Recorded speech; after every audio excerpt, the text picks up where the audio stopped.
Hey, guys.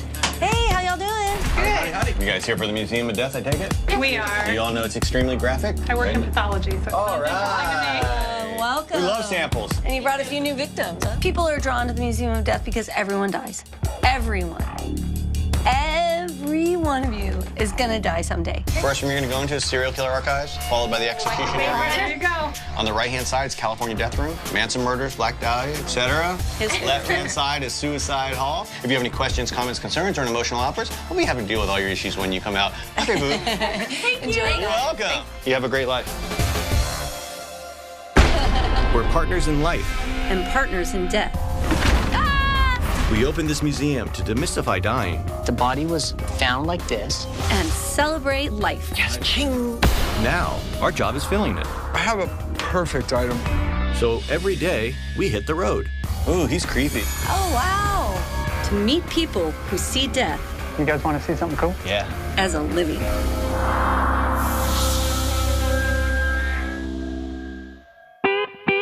Turtle's birthday's coming up. When is that? Day of the Dead. What's up, guys? Turtles. It takes 3 of us to run the Museum of Death. JD and I own the Museum of Death, and Eric's the manager. Eric also helps us find some of the items. Do y'all remember AJ from down in Long Beach? Oh, yes. He came across something you guys might be interested in. What? How's a plasticized human organ grab you? Grabs me. Seriously? Yeah, right. Give him a call back. Tell him we'll be down in like an hour and a half, 2 hours. Will do. How awesome. Throughout history, people have found different ways to preserve the dead. The ancient Egyptians mummified their dead. And in the 1600s, wax was injected into the organs to preserve them. Now, plasticization is the newest advanced technique to preserve organs. Remember that when I go, I want to be mummified. I can do that. I like to be plasticized. Plasticization is when they inject acetone into the body and then they inject plastic into all of the cells. And they use acetone because it dissolves fats in the body and it frees up the space for the plastic to be injected. Perfect. Hey, guys, how you doing? What's up, buddy? My name's AJ, and my nature of trade is I am a crematory manager. Day above the ground? It's always a good day, 6 feet up. That's right. I've been collecting things of the funerary sort for a decade and a half or so. Is that for an organ transplant? Something like that. What I have here for you guys Oh, wow. is Is it an organ? plasticized human heart, Oh, wow. right? Wow. That is just fantastic. Yeah? I don't have Is that anything okay? like this in my collection. Really? I'm really intrigued by mummification. I think you probably have a little more history on the techniques that have arisen since the Egyptians. Well, right around the 1840s is when they started introducing embalming chemicals, trying to preserve the human remains for the purpose of having a better viewing. Right. Didn't they use the arsenic? It started getting in the water supply, I heard. Early embalming fluids had arsenic because it killed the microorganisms that caused the body to decompose. Around the 19-teens to 20s, they started trying to find even better alternatives that would essentially replace the water inside the human body with a preservative, because the water is what assists in the breakdown of the biological systems. But this is the next generation. They've only been doing this since the 70s, so this is a really nice specimen. You know, the thing I have an issue with is sheep's hearts, dogs' hearts, pigs' hearts, human hearts. They all kind of look the same. So, I mean, going back and forth is whether it's a real human heart. What were you looking to get out of it? Since it's for the museum, I don't want to keep it around here because nobody will be having the benefit of learning from it. So I decided to start donating things to the museum. Take it with you. That's pretty awesome, dude. I really appreciate that. I love being able just to handle it. Yeah. I mean, I think that's the most exciting part. dude, it's a great piece. We scored. It's a great score. He's awesome for donating that to the museum. All right. I don't have enough knowledge about hearts to know that this is a human heart. Thank you. So we're going to consult some experts about the heart to find out really what it is. Well, I have some good news. Oh, yeah? Talked to Michael Channels today. Oh, the largest collector of Manson memorabilia. I like that. Yeah, his collection is awesome. He has some items that he's willing to sell. When can we go? He said we can go today.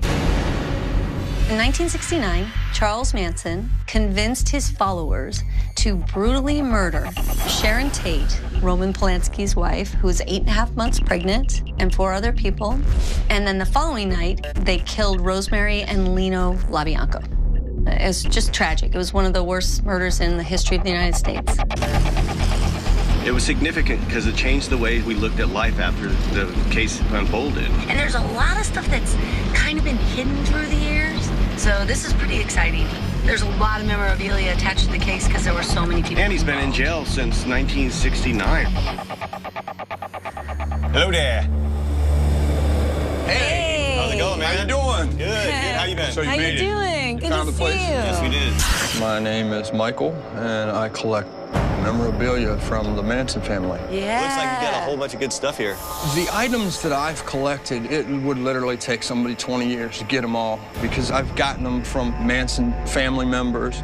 I've gotten them from Manson, and I would pick up little trinkets from here and there and everywhere. Here's the map that Manson wrote out for me. Right. And it shows the whole entire ranch. The Manson family lived at Spawn Ranch for roughly 1.5 years until the place burned down. And Manson drew this? Yes. Wow. I'm really interested in objects that I can put in a case that people are going to identify with. I have a perfect item for you guys. Okay. Oh, wow. We don't know what kind of a heart it is. That is a valve leaflet. Oh, there it is. I just got a call Okay. from a lady here in town. She calls herself a white witch. Wait a second, what? I'm really interested in objects that I can put in a case that people are going to identify with. I have a perfect item for you guys. Okay. Most of the people only know the story about the Manson family and Sharon Tate. Then you have the LaBiancas. Right. And the last person to end up dead was Shorty Shea. Shorty Shea was a paid worker at Spawn Ranch. Most people don't even know that the Manson family killed Shorty Shea. Shorty was killed about 2 weeks after Sharon Tate was murdered in 1969. Okay. What they can tell from Shorty, they know that they used knives. The story gets funny on whether it was a pipe or a pipe wrench that hit him over the head. 1977 is the year that the LAPD finally went and dug Shorty Shea up. There's no investigation. They never found the murder weapon. Here's pictures of Shorty's skull. That's a skull fracture. And that's the mark that a pipe is what I think caused that skull fracture. So do you think this is the pipe that killed Shorty? I do. I first found this pipe at Spawn Ranch in the spot where Shorty Shea was buried at. If this pipe turns out to be the murder weapon, it could be a huge score for the museum. In order to prove that, ideally, I'd love to have it tested for DNA evidence. But in this case, unfortunately, Michael's been handling this pipe and it's been exposed to the elements for too long. It's too contaminated to have any evidence left on it. So I'm gonna take this pipe to a forensic pathologist who can try to determine if this could be used as a weapon in any form. If we can go $1,500 on everything, and if the pipe turns out to be a murder weapon, I'll give you an extra $500 on top of the $1,500 I'm gonna give you right now. It's a murder weapon, so you're gonna owe me an extra $500. No problem. No problem at all, brother. All right, Michael. Thank you, Michael. All right, Have a thanks great a lot. day. Bye-bye. See you guys later.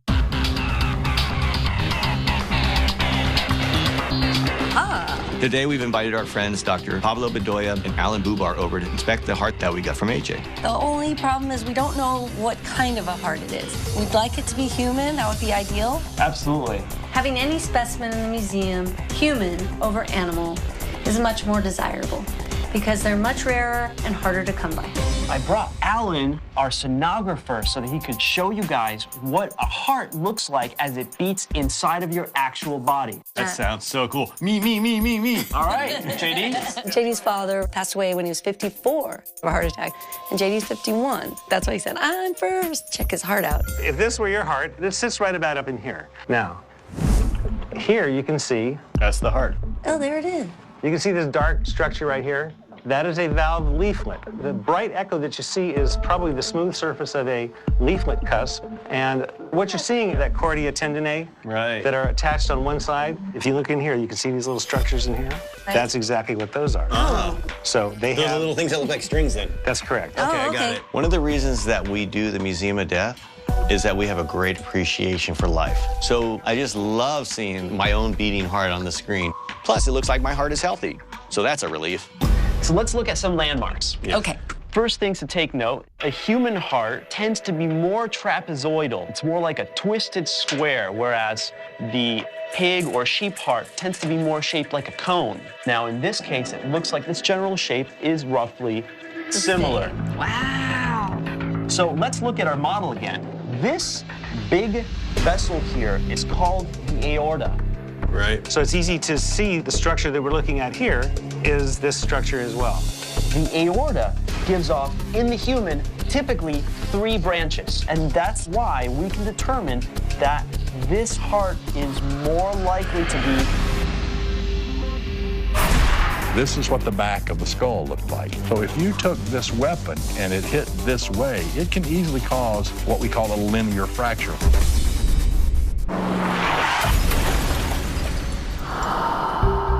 In the human, the aorta typically gives off 3 branches. In your specimen, it gives off 2 branches.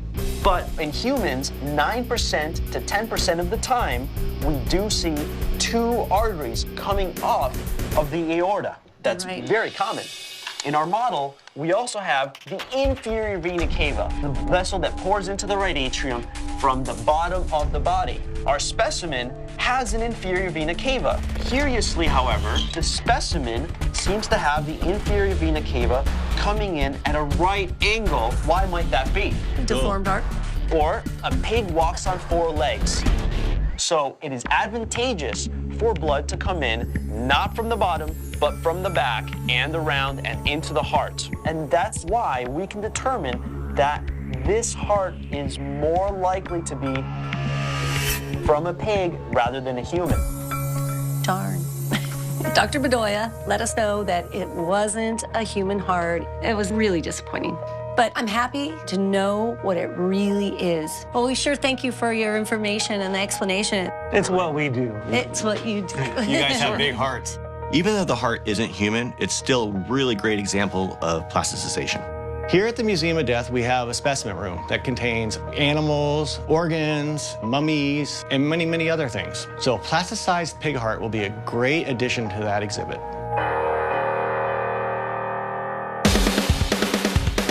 This body rest that AJ donated is so great. Yeah, it's perfect for the paper skeleton here. Hey, what's up, Eric? Not Hey, much, Eric, man. what's happening? I just got a call Okay. from a lady here in town. She calls herself a white witch. Wait a second, what? She claims that she has some antique photographs of dead people, and she was interested in selling them. Post-mortem stuff. I can give her a call back, set up an appointment. For sure. Anytime. Okay. Yeah, I will we're set it free. up. Thank you, brother. Fix his little mouth. Let's go. Postmortem photography was used in the 1800s and early 1900s to memorialize the deceased. I think in modern society, people think it's weird to take photos of their dead loved ones. But I think it was a beautiful thing to do. Postmortem photos are very rare because they were only used for about 50 years, and only wealthy people could afford to have them done. Hopefully the price is right. That's always a main concern. Hi, how are you? My name is Patty Negri. I'm a psychic medium and a witch. I inherited this home and everything in it from a famous French artist named Adrienne Breen. And I recently found a whole box of old photographs. But while I was going through the boxes, a few little things just started giving me a headache. And I realized they were all of dead people. Oh, my favorite. They were all dead people. We love dead people. Portraits, big family portrait of dead people. That's great. Yes. That's fantastic. This one is probably a silver gelatin print. Okay. You can kind of see the way it's printed. The way early photography worked was this.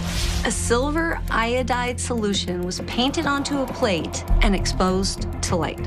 And then it was treated with a mercury vapor, which is what caused the silver in the silver iodide to fuse to the plate. The area where the silver had fused to the plate was light, and the backing was dark. So the combination of the light and dark areas makes the image viewable.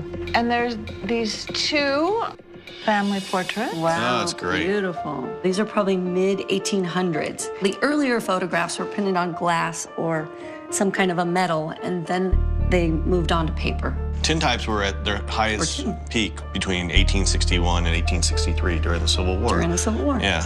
It wasn't necessarily printed on tin, but it was printed on some kind of a metal. But with the ambrotype printed on the glass, and it was earlier than the tin type. They're a little more valuable. Ambrotypes and tin types look very similar. It's hard to tell what they are unless you're an expert. So I know you're interested in selling these images. Yes. Did you have a price that you were thinking about? I don't know a lot about them, but I do know that they're valuable. So I was thinking like $600. $600, wow, that's a little steep for me. When I purchase items without knowing exactly what they are, it's a risk for me. Lucky for me, I'm a very good negotiator, and so sometimes I stick my neck out there, and hopefully I'll get the best price possible. How about I love it. 300? Okay, how about we meet at $400? I think we can go $400 on it. In this case, I really don't know if I'm getting an ambrotype or a tin type, but if Kathy and I were never to take risk, we would never have been able to build the museum to what it's become today. So I'm gonna call some labs in the next few days to find someone to test these photos for us.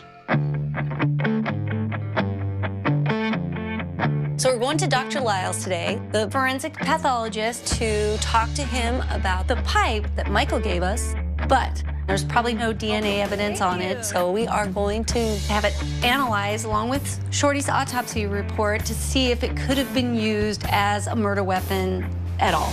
It's heavy, it's sturdy, it could definitely kill someone, I guarantee you that. When you look at a weapon, you first look at the wounds to say what type of weapon would have made these wounds. Right. And then you say, well, from that, can we determine a particular weapon to the exclusion of all others? Right. The autopsy report, I have a copy of it here. They have some of the photographs, which basically shows the injuries. Right. According to the photos from the autopsy, this is what the back of the skull looked like.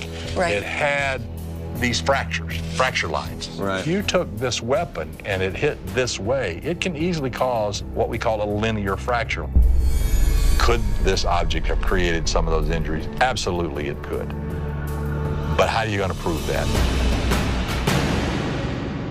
We got a couple photographs. We want to find out what the chemical composition is on them. When we get a spectrum, we will get spectrum for each element. Spectrum is coming up on the screen.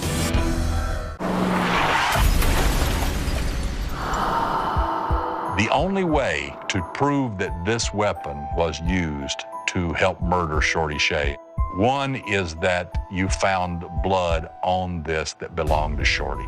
There really is absolutely no way at this point in time. In order for DNA testing to work, the evidence cannot be contaminated. A few elements that degrade DNA are warmth, moisture, and sunlight. Any DNA evidence that might have been on this pipe at one time has been compromised. The other is if a piece of this broke off and was found embedded in bone, and you could match this with a jigsaw break. That's as good as a fingerprint in DNA because no two things fracture the same.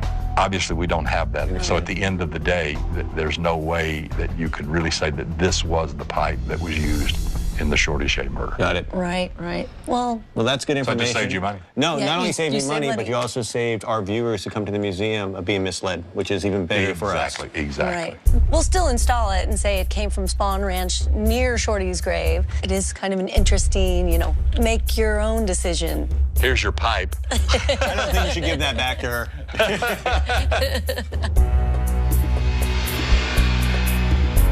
Looks great, right? We're not here to tell people what we believe. We like to show everything we can and let them decide what they want to believe.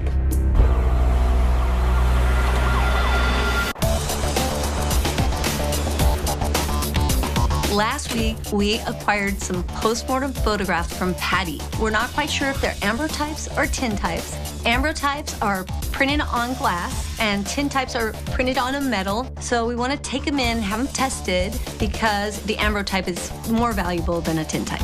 Okay. And Dr. Aaron Kumar has offered to help us with the testing. The way the analysis is done, we will put the entire photograph in the electron microscope. In that process of the bombardment of the electron beam to the sample, we get X-rays out. Oh, neat. And the X-rays are typical of the elements which are present on your sample. And by knowing the energy of the X-ray, we can tell you which element is present and how much. You make science so sexy. Well, thank you.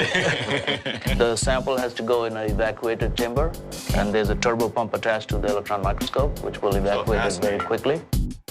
Ready, set, go. When we get a spectrum, we will get spectrum for each element. So lead, tin, copper, glass will have silicon dioxide. Right. The spectrum is coming up on the screen. It contains iron, sulfur, aluminum, oxygen, and carbon. One thing that's pretty clear is there's no glass here because glass will have silicon. We don't have any silicon here at all. So we're looking at a tin type then? Yes, indeed it is. Really? Darn. Now we have one more. The analysis is on the screen now. You can see silicon and oxygen peak, and you can also see the peak height for oxygen is twice as much as silicon because the composition of silicon dioxide is SiO2, 2 atoms of oxygen with 1 atom of silicon, which is typically glass. Yes, ching! That means that it's a Ambrotype. and which is a bit more valuable. Doctor, I want to thank you very much today. You've been a big help. My pleasure. I hope you got the analysis that you had in mind. We did. I hope you guys have great lives. I'm really glad we took the risk in buying these photographs, even though we weren't really sure on what we were getting at first. Now we know that we have an authentic memorial item that is truly rare. With every item that Kathy and I get for the museum, we try to remind people that death and memorializing the deceased is part of the life cycle. This is the tin. Okay, this is the Ambrotype. right? And that's why we have the museum, to educate people that we're all here to go. She's a little more valuable, but he looks pretty good. Life is short. Live it to the fullest extent you have, because you never know when it can be snatched from you.